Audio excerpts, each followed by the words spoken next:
It's about time. Hello everyone, welcome back to Under the Gun. Finally, we're adding a new episode to the podcast for Under the Gun.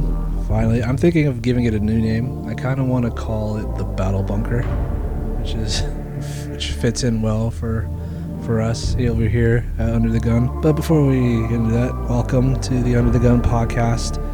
I'm here with my buddy Ani. Say hi, Ani. Hello there. Here over at Under the Gun, we talk about everything from like games, movies, your favorite new upcoming tattoo, all that fun stuff. Today we're going to go over a couple of different things today, mostly games and movies, like the Warhammer movies, the state of these superhero movies, our favorite games of the year, and like what our next tattoo will be. Alright, let's get into it.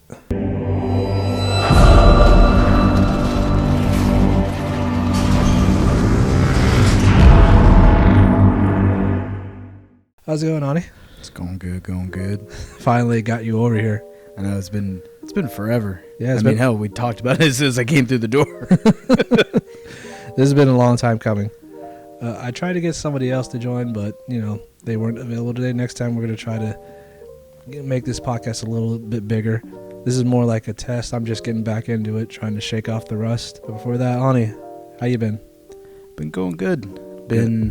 Haven't been gaming too much as of late. Well, at least in terms of like AAA gaming as a whole, due to I don't know, man. I don't know how you feel, but AAA gaming has just fallen off completely. Well, it's been a wild year, right? We've had a very good year and a very bad year in some of our more favorite developers. That is for sure. Mm-hmm. Cyberpunk Phantom Liberty has been an absolute boon to yes, of course, to Cyberpunk, but also CD Projekt Red. They definitely show that they can bring it back, that they can still make a good RPG, and I'm hopeful for the new Witcher game that they're making. Me too. I am also very much happy with Marvel Spider-Man 2. I was kind of half expecting it to be a very short sequel. Why? I couldn't tell you why exactly, given on how long and how very big the first Amazing Spider-Man was. It was an amazing game, and this one definitely topped it in ways that I didn't think that it could top. Well, before we get into all of that, let's start in with our first segment. How gaming has really started to blow up in the movie industry lately. Like, it's been huge. Like, it's like the new Marvel DC comic kind of thing where they blew up in movies. Absolutely, yeah. Like, I remember before that, they were just doing books. Books, comics. Well, comics, then books, and then more comics. The animated. I don't know about you, but growing up on like Batman Beyond and nothing will top the old DC Justice League, the old cartoon Justice League in my point of view. But for sure, I feel like Gunn's version of the current, well, to be straight, the current DC EU as a whole is just non-existent. It's pretty bad. But Gunn's version, when he gets back at the helm and starts creating things, which I think he is right now, isn't he? James Gunn, right? Yeah. Yeah, we're like in the middle of his little running DC's movies. It's been kind of up and down though, because he's the one who just took back control, and we got his creative version just recently of Justice League, right? Like the Gunn director's cut or whatever. Oh no, that was Snyder's. That was Snyder's cut. Yeah, Zack Snyder's. Oh shit! Then I am been confused. Oh damn. Oh, in that case, then yeah, no. I don't really have much high hopes for it then. Yeah, he hasn't really had his shot yet. Like they finally had one of his movies come out, the Flash movie, which did bomb. If you didn't know. Yeah. I think I've seen a couple snippets and it just looked bad. Yeah, that bombed. Like a lot of superhero movies have been bombing lately. Like the Marvels bombed. Really? Yeah. What about Guardians of the Galaxy 3? Did that one bomb? I don't believe so. That's the most recent one to come out right now too, isn't it? Yeah, the Marvels just came out. It came out with a $274 million budget. Somewhere between 219 274. It's made 163. Oh, wow. Yeah.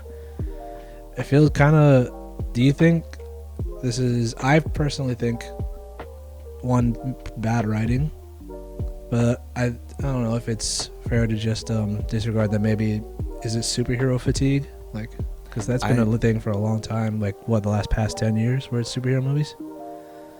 I think it's a combination of burnout, but also very shitty CGI. Because, like, you know, if look at Black Adam from DC, right? A lot of the DC fans were like, "Oh my God, Black Adam! Yes, we're gonna have an actual good supervillain story or movie rather." And it came out, and I genuinely thought it was, it was good enough. Everyone just hated it, but I thought it was okay enough. Henry Cavill at the end was pretty cool. That was a nice moment.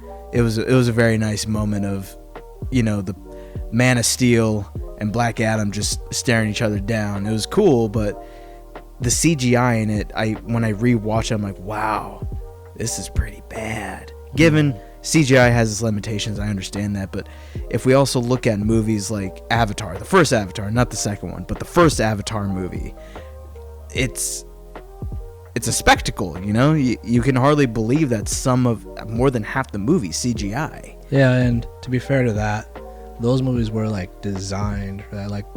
They were in development for years for that. Especially Avatar 2, just making up all that new technology just for that movie. Yeah. Which, speaking of Avatar 2, how'd you like it? I thought it was almost looked like a National Geographic documentary with a little bit of story. I mean, it was great, visually impressive. It's not okay. Look, I'll give it its flowers. Nothing else looks as good as that, as far as CGI.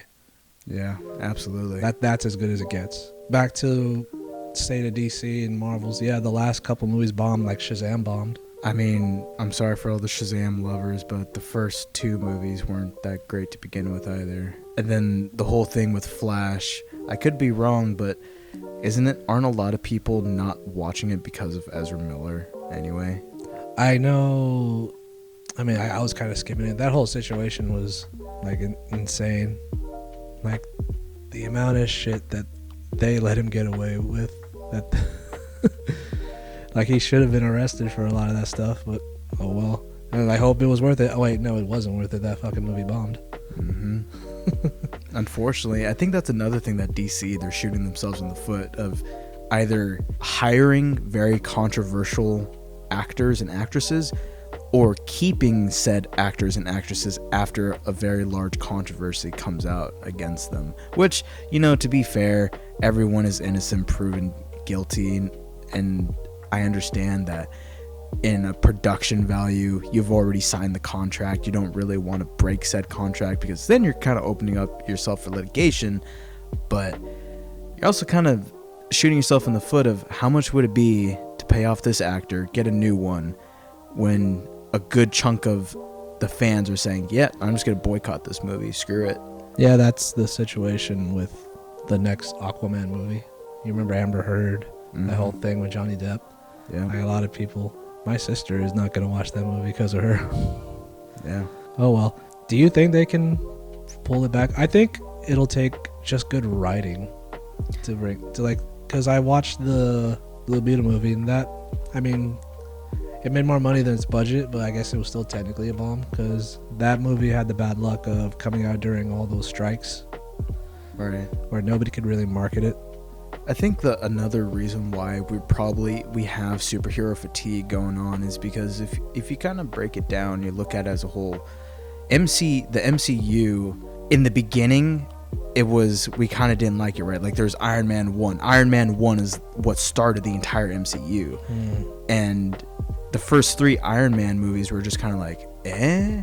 Iron Man 1 was good. Iron Man 2, eh? Iron Man 3, not so good, but I guess I kind of like it. But then that's when we started getting trickled in all the other superhero movies. Thor, all of his standalone movies never. His second one was definitely good.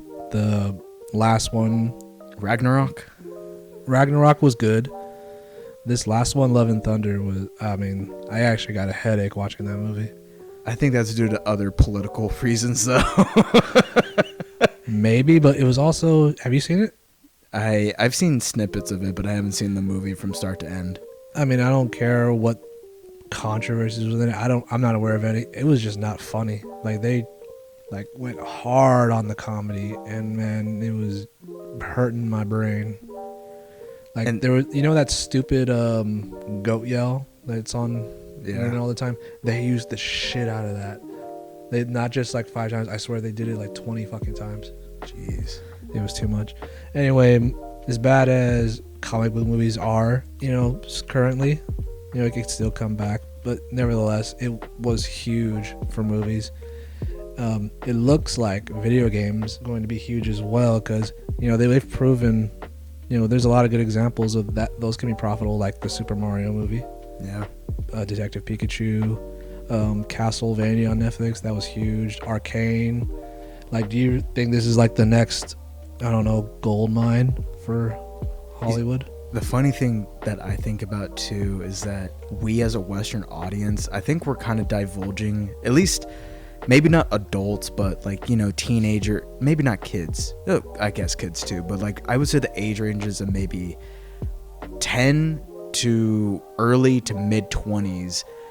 We are, as a Western audience, we have heavily adopted anime, right? I know for the weeaboos are like, what? No. Or the people that don't like anime, no, we don't like anime, but it's not necessarily, it has to be the very cutesy slice of life anime that we see, but the anime that we want, like Castlevania, the ones that are genuinely like, damn, this is a work of art. Castlevania is just the first one that always pops into my head. It's like, this is a dark, gritty as hell anime that I wish we could have for some of the more darker manga and or storyboards that we have from both DC and Marvel. Can you imagine a Castlevania-like anime adaptation of, let's say Deadpool kills the Marvel Universe? Oh my god, that's brutal. Exactly my point. Or even, I forget the name of the full-length comic, but in Marvel, when everyone turns into zombies and Marvel Zombies. yeah, and they end up actually leaving their own universe to kill the screenwriters or the storyboard people, and it's just stories like that. I feel like if you do it in live action, you're always limiting it to reality, which I guess is beyond, or that defeats the purpose of comics. It's meant to be an out of reality experience, which I guess we kind of get in movies, but it's very easy to see on how limited it is. Going further into that whole burnout is maybe we're just tired of seeing the same visuals, I guess in terms of Marvel movies, we're not going to see anything better than Infinity War and Endgame, right? At least not for a long time. That was pretty good. And it was, the only reason why is because it was such a long, it was like a 10-year buildup to yeah. that point. Yeah. And even once they got to that buildup, they threw all their money into effects, CGI, everything. The story writing, it was just good all around. Those artists are probably overworked as hell. They were definitely overworked, I imagine. And the movies that we have left are kind of they're kind of the dregs, there's still a story to be said, still stories to be seen, but with the way it's going now, it's probably never going to get to the point where Endgame and where it left off. Yeah, for sure. Getting back to the topic, do you feel like games are the next road to take as far as entertainment, big money, stuff like that? Because there's a lot of projects coming up. I think the Gears of War movie got picked up by Netflix finally. Right. I know that people were pushing for that for a long time. We had the BioShock movie with Netflix, I believe. We have a Fallout TV show coming up. Unfortunately, we have that god-awful Halo TV series. The second season. Which, see, this is a part, it could be good or it could be horrible. I mean, there's no in-between. I mean, we can only hope that they learn their lesson from the first season. I don't think they will. I mean, look at Halo. look at The Witcher. Like, how, as genuinely, as a screenwriter, as a story producer, how are you gonna take the face of your main actor, the one who's even been saying, hey, I'm a huge fan of the series, maybe we should do this or that, and say, nope, I don't like what you're doing, you're gonna leave if you don't do as I say? And he left. And he left. Yeah, I mean, you believe the rumors they were saying about The Witcher? They were talking about how the writers like were shitting on it, like laughing at it, or I'm gonna do my own thing. I It mean, genuinely would not surprise me if they were. I was gonna say, like, when has that ever worked? I mean, there's a lot of examples where, you know, people take a video game, try to do their own thing with a movie, and it blows up in their face. You know, I can point to a couple examples. Like, this is why I like recording, because I can edit this part out. What's a bad movie? I mean, I wanted to say the Resident Evil movies. Unfortunately, those movies, like, combined made like $1 billion. And those were pretty bad movies. Like, the first one was kind of good. Second one, meh. The Riddick movie. Which one? The Riddick movies. Riddick movies? Riddick, yeah. Those weren't based on... Well, they were movies first, then they became a video game. Were they really? Really, yeah. They were? Yeah. Oh, the opposite effect for once. Damn, in that case, let's see then. I can only think of a handful, but the first one that popped in my head as like a bad video game movie were Resident Evil movie. The first one was pretty decent, but especially the Resident Evil Netflix show. Oh my god, that was horrendous. Oh, I got a couple examples. The Super Mario Brothers one, the very first one. It was like a live action movie. I thought this one that we just got with Chris Pratt was the only genuine movie. No, there was an old movie way back in the day with John Leguizamo as live action. It was pretty bad. The Assassin's Creed movie. Like, oh shit. The Hitman movies? The Hitman movies. I forgot all about those. Oh man. Okay. I gotta say, Hitman 2 it had a few good moments, but the whole movie itself, yeah. And I know this one's a bad one, but I mean, this is a kind of a guilty pleasure. The Doom movie. Which one? The one with The Rock. Yeah. I mean, looking back on it now, getting more into Doom now. Yeah, The Blood Rain movies. Oh, the Blood Rain. Oh my god, man. I actually come kind of I know for all the ones that grew up with Blood Rain, you know, the prison cell scene. Yeah, that was the best part of the movie, if y'all remember. I'm not gonna put that in the edit. you know exactly which scene I'm talking about too. Look, I know why people like those movies. If like that very small crowd. All right, but you know, there's a lot of good examples out there too. Ones that made money, like the Sonic the Hedgehog movies. That one was a surprise. When we got the first snippets of like what Sonic would look like, and the whole internet blew up like, this is gonna flop, you need to change them. And when they did, I was still skeptical, but no, the movie was actually pretty damn good. Detective Pikachu was pretty good too. Yeah, I'm not a massive Pokemon fan, but yeah, I was pleasantly surprised. Yeah, and it's stuff like that that makes me hopeful for future movies, like Gears of War, like we talked about. I really, really want that one to be good. I'm so desperate for that one to be good. And then there's these one movies that had me worried, like the Borderlands movie that's coming out. Right. Like, I gotta ask you then, because in my point of view, if you take a video game and you adapt it to a movie, right? Mm-hmm. If you make it live action, I feel like a live action video game movie has to be grounded within our own laws of physics, right? Like, I know this is a bad example because the movie itself was bad, but Max Payne, like, super depressed, grizzled cop in New York kills a bunch of mafia members, right? It's a very, very basic story. The game itself of it was very, it's very noir, it's very dark, it's meant to suck the life out of you as you just kill a bunch of mobsters. That's what you gain your pleasure from in the game. And when we got the movie, it was just a very standard, hey, here's a badass guy that wearing a leather trench coat and he shoots bad guys in the face. Played by Mark Wahlberg. Yeah, played by Mark Wahlberg. And, we get a lot of movies like that. The Punisher movie with Thomas Jane. Thomas Jane, yes. And that one wasn't that bad. That one was good. That one, okay, maybe not good. No, it was good. It wasn't great. It was good. And a comic movie. Oh yeah, we did have a Punisher 2 movie, didn't we? Punisher Warzone. Was it Warzone? Punisher Warzone. Rest in peace to Ray Stevenson. That's who it was. Yeah. Yeah, that one wasn't very.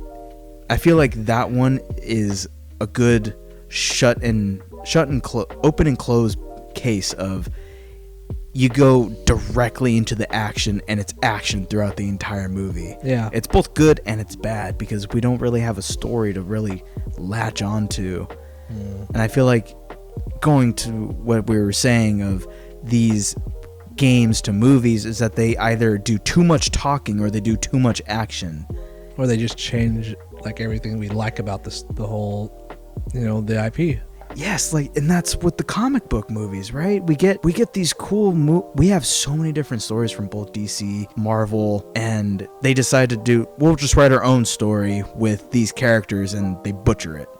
They do the same. I shouldn't say they do the same, but they change enough in video game to movies or TV shows enough to where it's just not as. It's enjoyable, but I don't feel like it's as enjoyable. Yeah. I don't want a one-to-one carbon copy by no means. I'm sure most of the fans don't either, but at the same time, when they change very, very specific details, it feels like a slap in the face. I mean, before we move on I will point out one more example of Hollywood getting it right. That even though I haven't seen it, I have played the first game, The Last of Us show on the HBO. I had friends who talked about it. I actually talked about it on another podcast. I'm trying to get that back. I heard they made some changes there that a lot of people think they were for the better. That's another good example of them, doing right by an IP. Right. Controversial take on my part. I didn't really like it that much. I feel like they changed too much. No, I feel you. I think I understand which point you're talking about with Frank and his the expansion on his character. We're not going to say anything, right, due to spoilers, but in the game you meet a character named Frank, and he's essentially a hermit, and he doesn't care for anyone other than his own survival and his own needs, except for one person who had a soft spot for, and that guy ended up killing himself in the game and left a letter essentially saying fuck you to Frank, and that's the last we see of Frank. After in the game we get what we needed. In the show, however, they changed that backstory entirely to where Frank and this character, you spoilers, man. Huh? Spoilers. I'm not going to explain everything about it, but they essentially completely changed the dynamic of their relationship. To some people, yes, they say this was a very good change. It added a slice of happiness into the story, but I feel like that's the whole point of The Last of Us. It's meant to be a story of... Yeah, it's a very dark story. Correct, yes. It's meant to be distraught, with a lot of depression, survival of the fittest, desperation, absolute desperation every waking moment. Yeah, well, all right, yeah. Moving on now. Speaking of games and movies, the Hollywood's big push into games. What do you think of this latest acquisition? Well, not acquisition. Amazon actually got the rights to make a live-action project with Henry Cavill as the executive producer of. We don't know what it is yet. It could be a movie, it could be a show. I think it's going to be a show. But what do you think of this whole situation where now Henry Cavill gets to man a Warhammer project? Somebody who is, I'm very happy to see he's a self-confessed nerd, loves Warhammer games and all that stuff. What do you think about that? I'm hopeful. I mean, Amazon, they got, we all know Amazon got the big bucks, but whether or not Amazon will give Henry Cavill a budget. I mean, I shouldn't say this. I feel like if Henry Cavill's at the helm, he has full creative control. He will do the series right. He will do a wonderful movie or short TV series. What I am a little bit but doubtful about with Amazon is Amazon, I don't know, for all the MMO gamers out there, they're the ones that created New World, right? And New World's been out for, I believe, 2 to 3 years. It's been out for a while. It's probably longer than 2 or 3 years, but That one had an okay launch. quite the opposite actually. It had it had an okay launch, but then it had horrible player retention.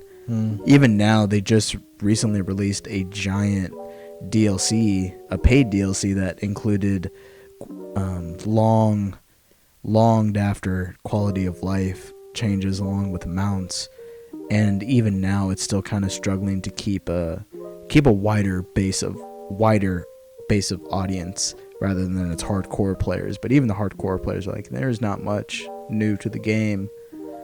So I'm hopeful with Henry Cavill at the helm. Whether or not Amazon will deliver and give him exactly what he needs, I think that's the bigger question. But Henry Cavill as a whole, I'm very hopeful. I as well feel hopeful. I mean, Amazon has a lot of examples where they've done right by IPs. I mean, there's some bad examples too, but I don't know, can that all really be pinned on Amazon? Like, I know the people who are angry about this are the people who are mad about like Rings of Power, which I haven't seen it, but I have seen what people are mad about. And is that really Amazon's fault, or was that, the people who produced the show? Because I think at the end of the day, all Amazon does is they write the checks, Yeah, they write the checks. The thing that I mean with Amazon is how much of that check will they write, or rather, not the check, but how much support they will give. Yeah, I think what I'm hopeful for is that all Amazon will do is just write the check. I mean, I know I think there's a production company that's attached to it yet. I think, don't quote me on that though. But there's a lot of good examples of Amazon having great shows. Like, everybody loves The Boys. Yes. Invincible is something that is another show that people have been loving lately. Absolutely. They got some solid shows behind them. Yeah. So I definitely think it could be, this could really put Warhammer. We're big Warhammer fans here. This could send Warhammer into like the fucking stratosphere, dude. Absolutely. Henry Cavill at the helm.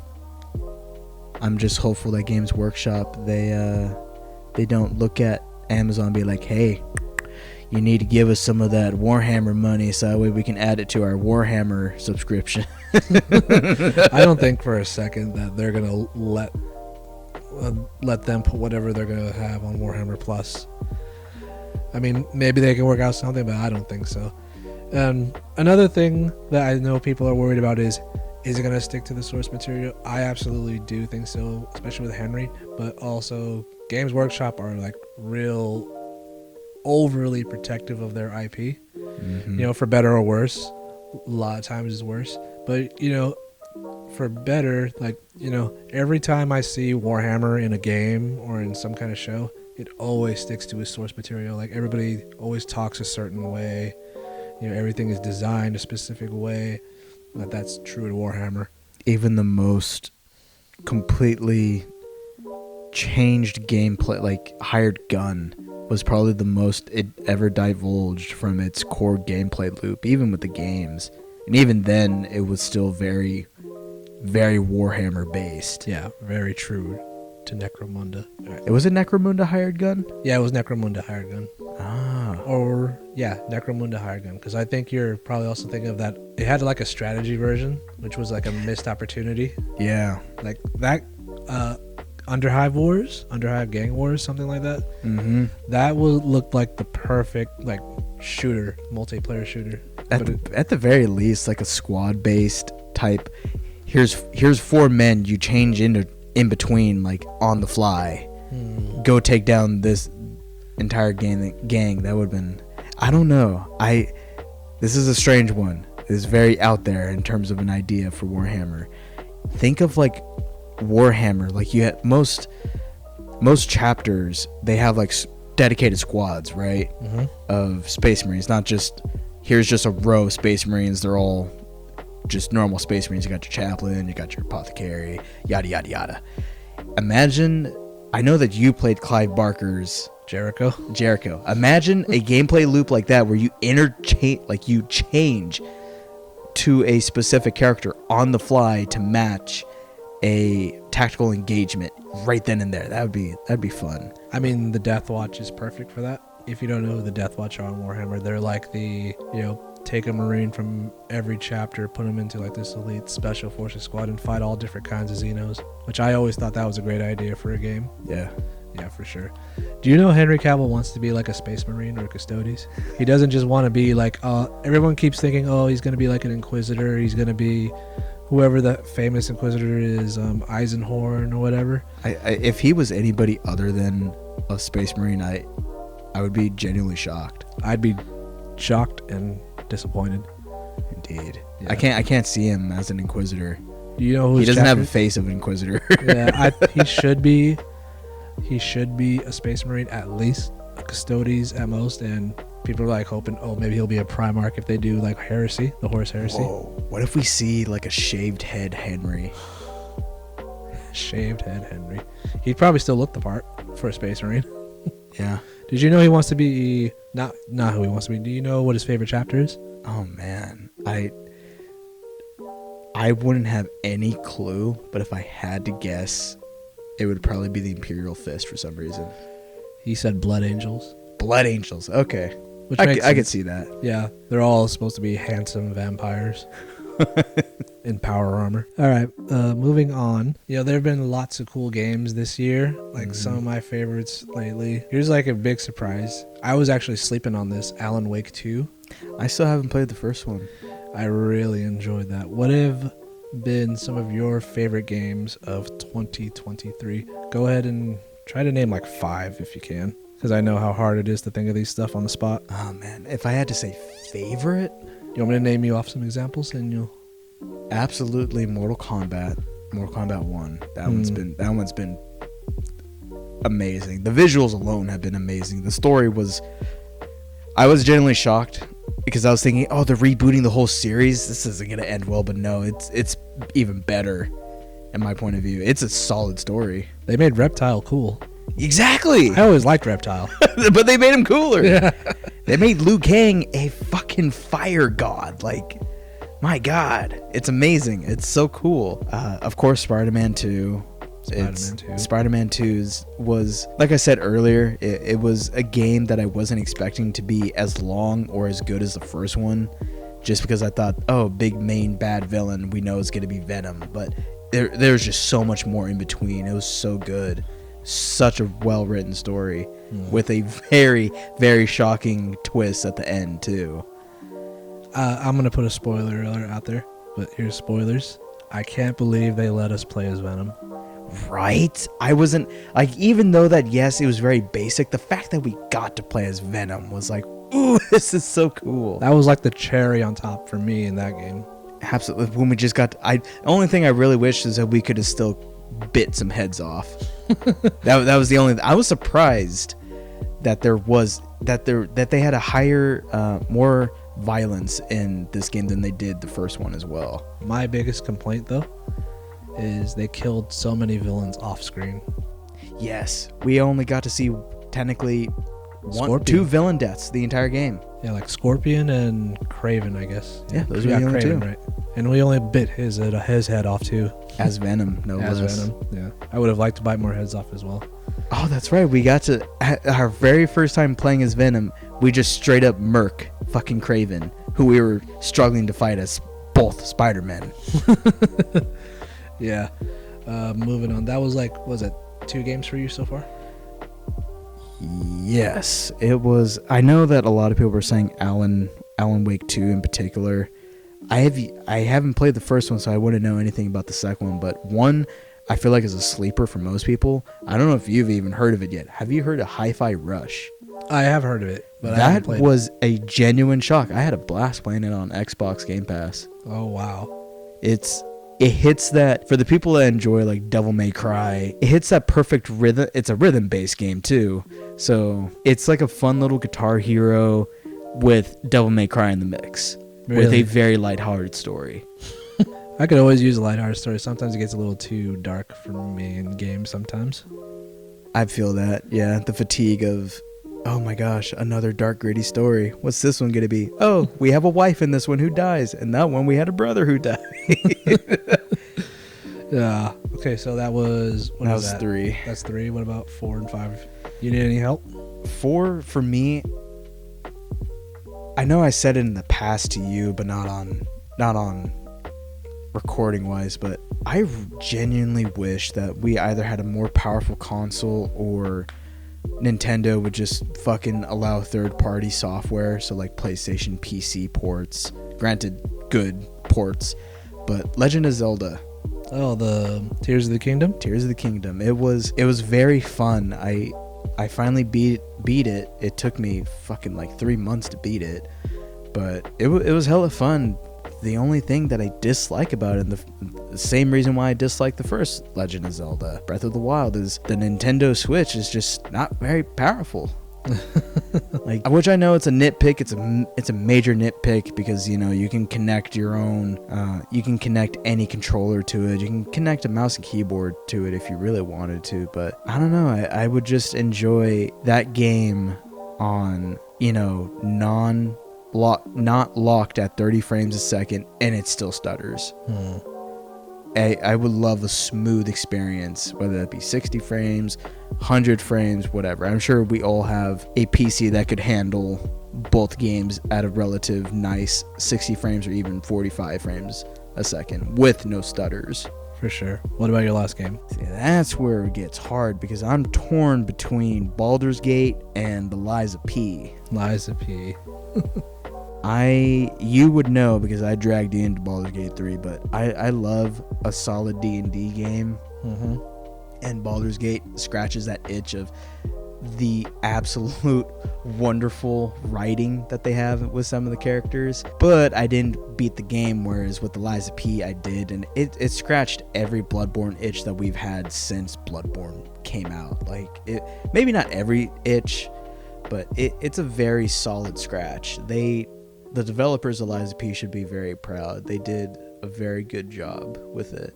For sure. The atmosphere, the combat, the visuals, like everything about it was very fun. Kind of cheated there, Baldur's Gate and Lies of P. But all right. I'm torn between the two. I can't say. If I genuinely had to choose, though, I would probably pick Baldur's Gate 3 simply for replay value. For sure. For me, I'm going to start off with... Plus titties. Plus titties. You're so immature. I'm going to start off with, you know, the biggest surprise for me this year was Alan Wake 2. Right. And I'm going into that as a fan. I played the first one. Is Alan Wake a Sony exclusive? I don't believe so. I might have to pick up something on Steam later. Yeah. No, I don't think it's exclusive. Yeah. Alan Wake 2 was a big surprise for me. I wasn't sure it was going to be as scary. You know, I was like really sleeping on that until like it came out just like a week. I picked it up maybe like a week after it came out. Mm-hmm. The amount of times that game got me, it's been a while since I was like that scared of a game, but still wanted to play it. In that case, I have a somewhat of a controversial one. Name at least 3 games that you were disappointed that came out this year. Oh, let's save that for later. To be honest, that should be a pretty easy list. Let's save that for later. Let me go through my list for so Alan Wake 2, Absolutely. Armored Core 6. I still haven't played it yet. I'm gonna change that soon, but that is kind of my first foray into the Armored Core series. I vaguely remember playing maybe 4 or 5, most likely 4, way back when I had an Xbox 360. But this is my first time I actually picked up an Armored Core game and finished it, and man, I was blown away. This is like probably my favorite mech game out there, right next to Titanfall 2. Right. And that's saying a lot. I loved Titanfall 2. But this Armored Core game, you know, for different reasons, I think it's probably the best mech game out there. Right. And you know, if you don't, and my God, was that game tough on me? Like I spent 2 hours on a boss once against Jesus. People who know who he is, Baltius. Like, man, he was like a proper gatekeeper for a lot of people for a while. I mean, he's not so hard now that I know him, but you are most definitely a more tempered gamer than I am. Some of the shit that you've told me of how like you fought solo Fatalis for 6 hours straight. I'm like, dude, about the third faint, I would have been done with the game for like a week. And I got him to the last phase by myself. So that's exactly what I mean. Fuck that. I tried to do a Latreon solo. I got him down to his last Nova, and he got me. I don't even know how much health he had left. He was probably, I could have farted on him. He probably would have died. But when I died, yeah, no, I dropped Monster Hunter for like, I shit you not, like 2 weeks. Oh, we've all been there. We've all been there. It was so disappointing, so heartbreaking. Low key too. Can you imagine like a Warhammer game based off like Armored Core or like a mech style game? Oh, yeah, there's definitely, I mean, with Titans and Knights, that would Yeah. definitely be a good one. Plus, we have like we have a couple different factions. The Tau has the most Oh, close. basically Gundam. Yeah, they got Gundams already. We got the Orcs with their giant. Gorkanads, Stompas. Exactly. I don't know if Eldar have any. They'd have Wraith Knights or just Wraiths. Yeah, so yeah, you hear that, Warhammer? Do it. Get on it. Get on it. All right. No, what was that? Is that 2 or 3? That for was me? 2. Okay. I kind of feel like this is cheating, but I was a big fan of the Dead Space 2 remake. You mean Not Dead Space. Dead Space remake, yes. Sorry. Not Dead Space 2. Yeah, I was really impressed with that one. That one came early this year. I think it came in January at the beginning of the year. It was January. Yeah, and, you know, that game looks as good as anything, you know, today. And, you know, it changed a lot of things. Like, I thought I was going to go into that. For the most part, it's the same, but there's a lot of things that changed for the better. Like, I thought it was cooler that Isaac could talk. More characters were fleshed out. You know, they had a very interesting story. There's a cool little twist at the end that I didn't see coming, so I was very impressed with that. I think all the changes they made were for the better. It's like a proper remake. I feel like they certainly captured that eldritch horror much better in this remake. Oh, for sure. Albeit the reason why I couldn't complete it, I loved it, don't get me wrong. The visuals, the everything about it, I enjoyed. It's just, it was one of those games where I just played way too much of. And like, I probably beat Dead Space. I can't even tell you. I can't count on 2 hands. That's how many times I beat it across PS3, on PC. Use your toes. Even then, I probably couldn't count it. I beat it an ungodly amount of times.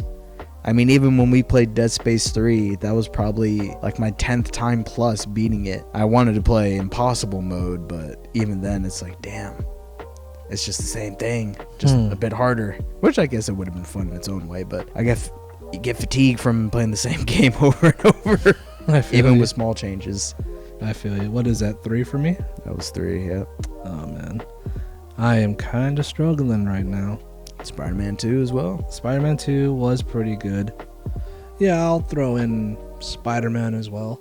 Because, yeah, I actually platinumed that game real quick. You platinum it? Yeah, it's not hard. Like, you just have to do everything. It's very tedious. It is tedious, yeah, for sure. And you know what? I might do a whole other video about this, and I'm going to kick myself for picking this because I know there are other good games out there I played at 2023, but I'm going to cheat again with another remake, Resident Evil 4. Yeah. I mean, it did come out this year. It did come out this year. And this is the first time I actually finished the game. That still shocks me. You never beat it on PS2. Yeah, I just got as far as the castle, and I fought the little short guy, I think Salazar, when he was like a flower boss. Back then, he was just stuck to a wall, though. And this time, he was like hopping about all over the place, all over the walls like a friggin' spider. Yeah. Yeah, it was a solid remake. I don't know what it is. I could replay Resident Evil 4, but I could not replay Dead Space remake. I don't understand why. All right, moving on. The Game Awards are coming up, man. Yeah. Yeah. They're I coming don't up. agree with Diablo 4 being on any list, though. I don't know about it. Yeah, I don't agree with that either. But what do you think should be Game of the Year? What's your pick? I'm going to read you the nominees, all right? Mm-hmm. So the nominees are 6 games this year. I kind of feel like a couple games got snubbed. We'll talk about that later. But here are our nominees for Game of the Year. It's Legend of Zelda, Tears of the Kingdom. Right. Super Mario Brothers Wonder. I didn't even know they had a new Super Mario game out. Nor did I. Resident Evil 4. Yep. Marvel Spider-Man 2. Yep. Baldur's Gate 3, and Alan Wake 2. Interesting. Yeah, I really feel like, well, I'm not going to get into that yet, but what do you think should win Game of the Year? If I had to say on that list, I would probably have to say, it's not to say that Insomniac didn't do amazing, but I would probably say Baldur's Gate 3. Just the sheer amount of content, the sheer amount of work that was put into that game to make it the way it is, like thousands and thousands of lines of the voice acting is out of the world. Again, the amount of lines that each character has, the amount of different play styles that there is in the game, and the replayability factor of it too. Not just, ooh, game looks pretty, which Baldur's Gate does look pretty, yes. They also took some very mature elements into the game, or they added mature elements to the game that I was not expecting. I mean, for those of you that don't know, there's a certain bear and a certain flower scene that I don't want to know. it takes you by surprise. That is all I'll say. So Baldur's Gate is Oni's pick for Game of the Year, even though I'm pretty positive that Baldur's Gate might win, and it definitely deserves it if it does. I'm gonna throw it out there and go with Alan Wake 2, just because of all these games, of all the games in there that I actually played through a lot, which is Marvel Spider-Man 2, Resident Evil 4, Alan Wake 2. Alan Wake 2 of that bunch. I have played Baldur's Gate. I liked it, but Alan Wake 2 really surprised me with it. I really liked the story, the changes it made, the direction it went. I'm really impressed with Alan Wake 2. It probably coming in a little late, and maybe it'll ride that hype a little bit. But that's my pick for Game of the Year. I mean, hey, it just came out recently, so I feel like it's warranted to ride the hype a bit. Yeah. Do you want to read other nominees for stuff? Yes. Hot take, though. I know it came out last year, but I don't give a fuck. God of War Ragnarok, my true game of the year. Came out in November of last year. It's close enough to 2023. It got nominated, but do you remember who won? The which one? Do you remember who won, though, Game of the Year last year? Oh, goodness, no. Elden Ring. That's what it was. Okay, yeah. Honestly, yeah. Elden Ring was well-deserved. Yeah. Good old FromSoft. Good old FromSoft. Bastards need to make Bloodborne 2 already. I mean, that's Sony's fault. But anyway, I feel like From Software is getting kind of snubbed. They've only been nominated for one award this year. For which? Oh, for their... Actually, no. What are they even being nominated for? Because technically speaking, they haven't had any new releases. Armored Core 6? Oh, duh. Holy shit, I keep forgetting they're FromSoft. Yeah, they've been nominated for one award, Best Action Game. And their competition is Dead Island 2, Ghost Runner 2, Remnant 2, and Hi-Fi Rush. I think out of that list, I would say the biggest competitor would probably be Hi-Fi Rush, and I don't see Dead Island 2 being best action game because it got stale pretty quick. It was fun, but it gets stale very quickly. Yeah, that's my pick for Game of the Year. I really loved Armored Core. I played Remnant 2. I haven't played the others. Armored Core, like that game really surprised me. I think it definitely deserves it. I feel like that's the only award that a From Software game got nominated for. It's not in like Best Music or anything like that. Not Game of the Year. Who got Best Music nominee? I'm curious. Best Score in Music. The nominees are Alan Wake 2. Yeah, that soundtrack is pretty badass. I'll give it that. Baldur's Gate 3. Yeah, any D&D is gonna have a badass score. Yeah. Final Fantasy 16. I don't know, man. Final Fantasy 16. I'm halfway through the game. I haven't really heard any music that thing really memorable for me. Exactly. Did you beat Final Fantasy 16? I'm like halfway through. So without spoilers, are you past your second power or right when you got the second power? I think I'm past where I got my second power. So then you're pretty much right where I am at. Then this is recent that I just did it. None of the music has been memorable. Yeah. Our other nominees are Hi-Fi Rush, which I think sounds like music plays a big part in that game. Oh yes, it was a very fun game. Yeah, and Legend of Zelda: Tears of the Kingdom. It had its moments, that is for sure. I feel like there's a lot of obligatory putting Nintendo in every category. I mean, Nintendo, they do the notification sounds like when Metal Gear Solid, the little Yeah, I don't know if they deserve to be on everything. I didn't like Game of the Year. I didn't know they had another Super Mario game. Yeah, I think it was just very recently it came out. I think that's why. All right, there's a lot of them here.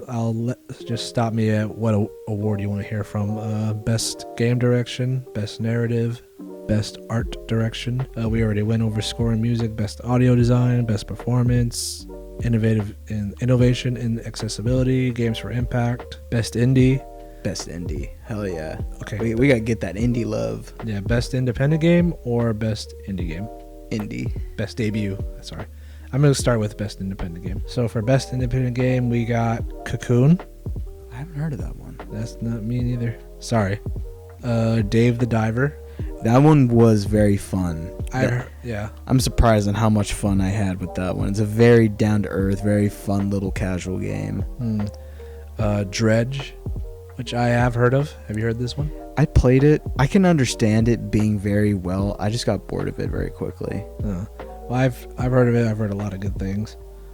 Sea of Stars. Owned it. Haven't started yet. But it does look very good. Yeah. And finally, Viewfinder. I feel like Viewfinder is hilarious because for the people that are very much on that MMO to mass multiplayer scene, we had a game that was being backed by the people that make Warframe, and the developer in question is Starship Syndicate. They just released a game called Wayfinder as early access, and everybody and their mother that decided to pay for a Founders Edition, any Founders Edition. Let me put it this way: Wayfinder is not doing too hot. They have a lot of work ahead of them if they're going to make it work. I feel like the writing's on the wall that it's going to flop, considering Digital Extremes, their backers pulled out of the project. I mean, the people that were angry with Wayfinder, they were making a meme called Waitfinder, because we would have to wait hours, and literal hours in the queue to get into the game for the first 2 weeks. And lo and behold, maybe 2 or 3 weeks after Wayfinder comes out, we see a game on Steam called Viewfinder with the same Wayfinder text logo, just as Viewfinder. I found that absolutely hilarious. The fact that it's being nominated, I find hilarious too. All right. Looks like those are all the most interesting ones. You want to hear any more, or should we move on? I feel like that's good. All right. Before we go, everybody, we gotta go with our final segment here. Slide into that. Ani, you and I are both big tattoo enthusiasts. Absolutely. I understand you finally finished a part of your sleeve. Indeed. Good for you. Before we go, why don't you tell us what your next big tattoo idea should be? God, I don't know. There's so many. Now that I have a more completed... I mean, the only thing that I have left is just very small bits of negative space on my sleeve. If I were to genuinely start or get a tattoo, it would probably start my next sleeve.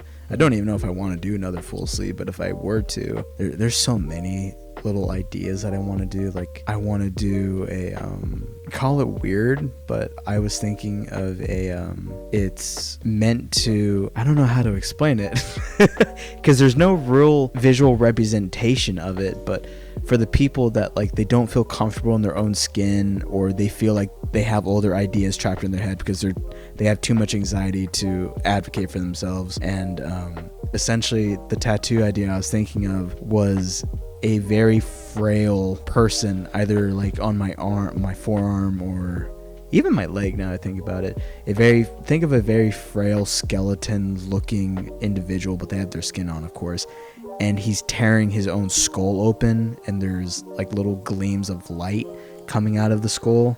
Gnarly. I was thinking something like that to either, let yourself be free or advocate for yourself more type deal, or even escape your own skin for the people that don't feel comfortable in their own skins. You got very introspective with it. Indeed. That I don't know. I still struggle to explain it, but I think that's the clearest as I could really make it, and I don't know where I'd want to get it. For me, I have a couple ideas bouncing around, but right now the thing I'm most excited about is I want to get skeleton king, just like drippy with diamonds and stuff with this, but like a skull, a big old skeleton. Where at? On your back? That's like the big ambition, if not my forearm. It'd be pretty decent to get on the forearm because you could do like a crown right above, like right where your elbow meets. It'll be your entire forearm. Oh, for sure. That'd be pretty dope. Yeah. So that's my idea. Looks like we're out of time. Ani, thank you so much for joining me on the latest episode of the podcast. Finally got you down. Indeed. Thanks for having me. Yeah, for sure. Thank you guys so much for watching. You've been watching the Under the Gun podcast. If you like what you heard, leave a like, comment, subscribe. You know the drill. All right. Thank you so much. Goodbye. Say goodbye, Ani. Peace.